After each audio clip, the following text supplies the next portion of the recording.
Guarizo.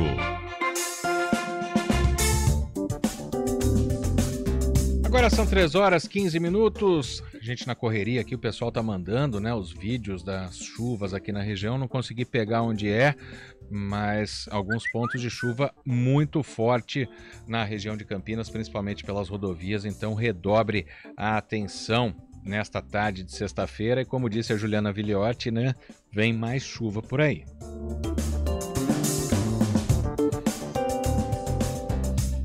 Agora vamos falar de um tema muito polêmico que finalmente está ficando ultrapassado, né? Os testes industriais com animais. Instituições de pesquisa em todo o mundo têm buscado alternativas para minimizar a necessidade de utilizar animais nos estudos, e aqui no Brasil, o Centro Nacional de Pesquisa e Energia em Materiais, o CNPEM, é um dos líderes em trabalhos inovadores nesta área. Nós vamos conversar agora com a pesquisadora Ana Carolina Figueira.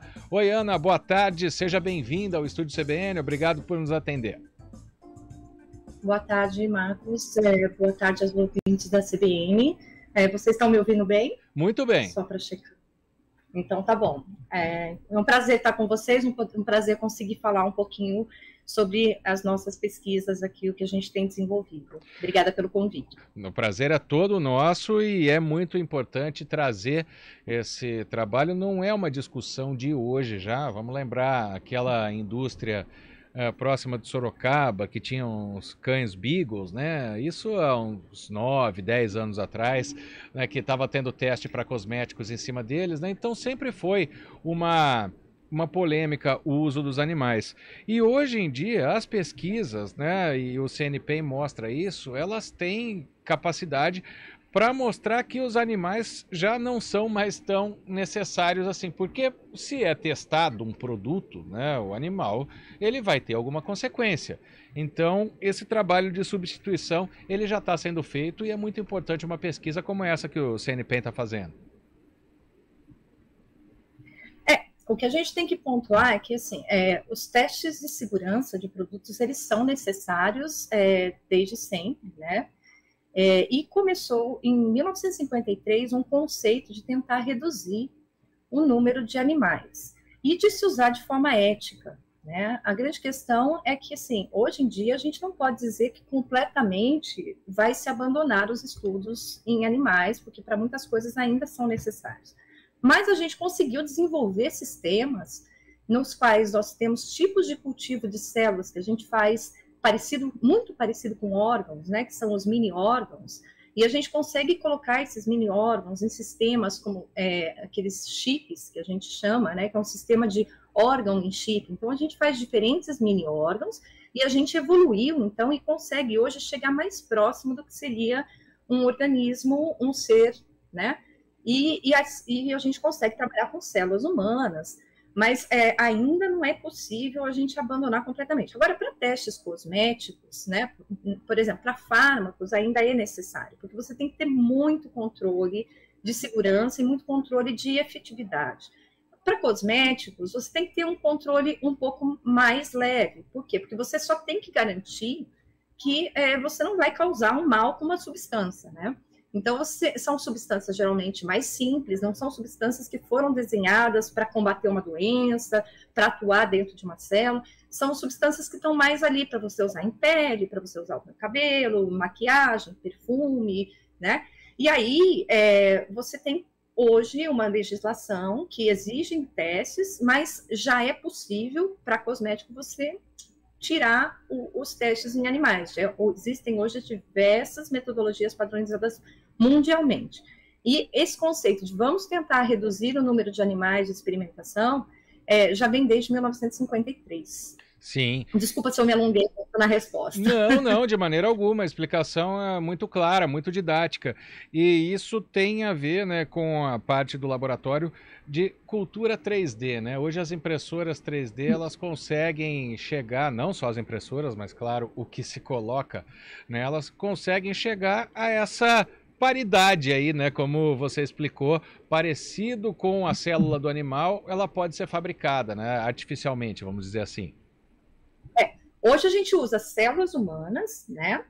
E a gente pode, com a impressora 3D, ela ajuda muito. A gente usar essas células humanas e um material que seja um material biológico, que seja muito parecido com algo que a gente tem no nosso corpo. Vou dar um exemplo aqui, por exemplo, pele, você tem muito colágeno, né? Então, você usa a célula humana e você mistura com esse material biológico para fazer o que a gente chama de biotinta. E aí a gente faz a biotinta, coloca na impressora e a gente consegue imprimir. E quando a gente coloca na impressora, a gente consegue deixar essa construção mais bem formada. Depois disso, a gente ainda tem um tempo de maturação desse tecido, para esse tecido ficar maduro e virar realmente um tecido que imita, que seja um mini órgão, vamos chamar assim. É possível, todo mundo precisa ter uma impressora? Não necessariamente. É possível fazer isso manualmente.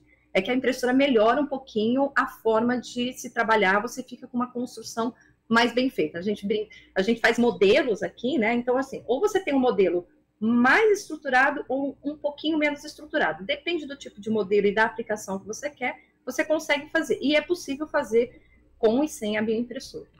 E quando se faz essas pesquisas, Ana, a gente fala, por exemplo, quando você faz uma pesquisa de um medicamento, ele tem que passar por vários testes para entrar em funcionamento, para ser aprovado, tal, e depois passar a ser vendido, né, ser comercializado, ser receitado por médicos. Quando a gente está falando desses materiais celulares, tal, e daqui a pouco eu vou entrar num outro assunto que é a da medicina regenerativa.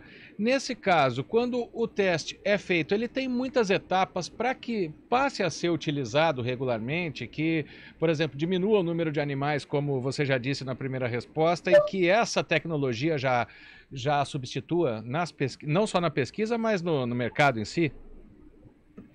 Hoje em dia, como a legislação ela ainda está se montando, né? Mas no mundo existe a OCDE ou a OECD, depende se você está falando em português ou em inglês, né? Que ela regulamenta esses testes alternativos. Então, os métodos são desenvolvidos, então você desenvolve um método novo que pode ser utilizado. Aí, depois disso, é feito esse teste em diversos laboratórios. Então, você faz uma validação que a gente chama de interlaboratorial. Você valida esse teste falando, funcionou em diversos laboratórios.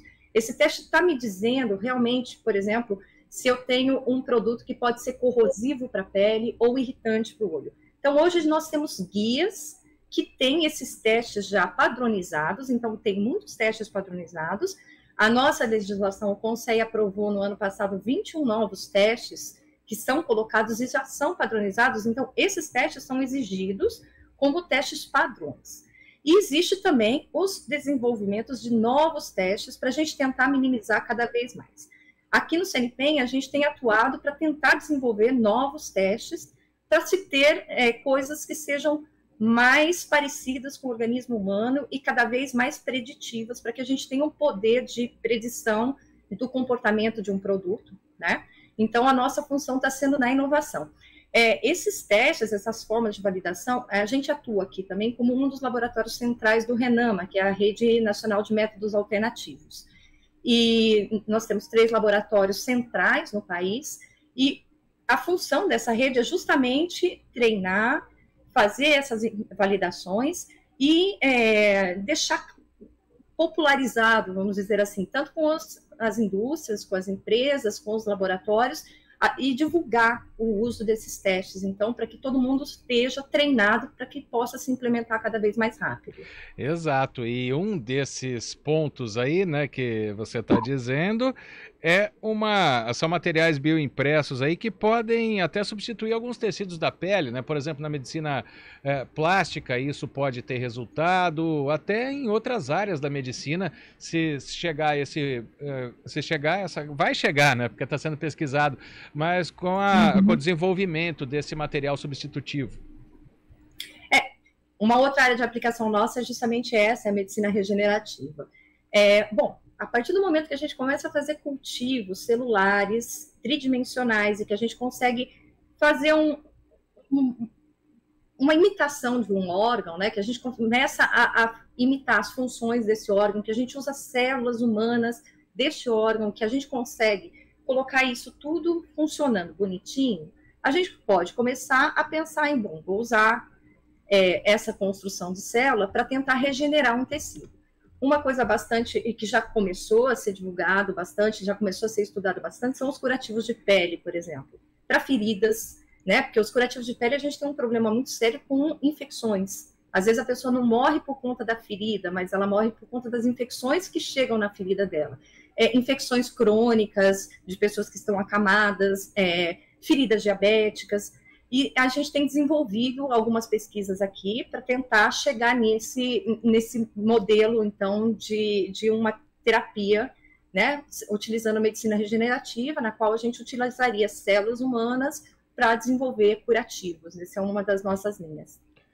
E esse trabalho, assim como, né, da substituição dos animais, ele segue a mesma linha. É difícil a gente falar em prazo quando está sendo pesquisado, né? Olha, é difícil, e assim, no mundo, hoje em dia, a gente tem 8 produtos que são comercializados com essa finalidade. Desses produtos, apenas um produto é realmente um enxerto de pele. Eu estou falando em escala mundial, né? Isso não pode ser importado. Esse tipo de material tem que ser produzido e ele tem um tempo para ser utilizado, que é um tempo muito curto. Então, é interessante que cada país desenvolva o seu know-how e a sua produção própria. E, além disso, o desenvolvimento é um passinho depois do outro, então tem que ser muito bem testado, porque se você não faz um modelo que seja correto, você está colocando células em cima de... Se essas células não se reproduzem direito, você pode ter outros problemas de saúde. É muito fácil a gente pensar, eu estou colocando um enxerto de pele em cima da minha pele, ótimo, mas dependendo das células que tem ali, se elas se multiplicam errado, você pode gerar um câncer, por exemplo. Então, você tem que tomar muito cuidado, né? E com relação... hoje em dia, ninguém faz um órgão inteiro. Eu acho que isso é coisa que vai demorar anos para sair. Mas já é factível o uso de edição gênica, já é factível o uso de células para regenerar órgãos e o uso de construções tridimensionais, que são esses modelos, para medicina regenerativa. Olha, muito interessante isso aí. Claro que aos poucos também, né, já se tem muita evolução. Então, mesmo assim, talvez nem precise fazer o órgão inteiro, né, mas que é um avanço muito grande, com certeza é. Quero agradecer, então, a doutora Ana Carolina Figueira, é pesquisadora do CNPq, falando, né, sobre essa importância dessas pesquisas, tanto para a medicina regenerativa quanto para substituir, na maioria do possível, os animais nos testes que são feitos. Ana Carolina, muito obrigado pela presença aqui no Estúdio CBN. Uma boa tarde. Eu que agradeço, muito obrigada. Boa tarde. Agora são 3h28, antes da gente ir para o Repórter CBN,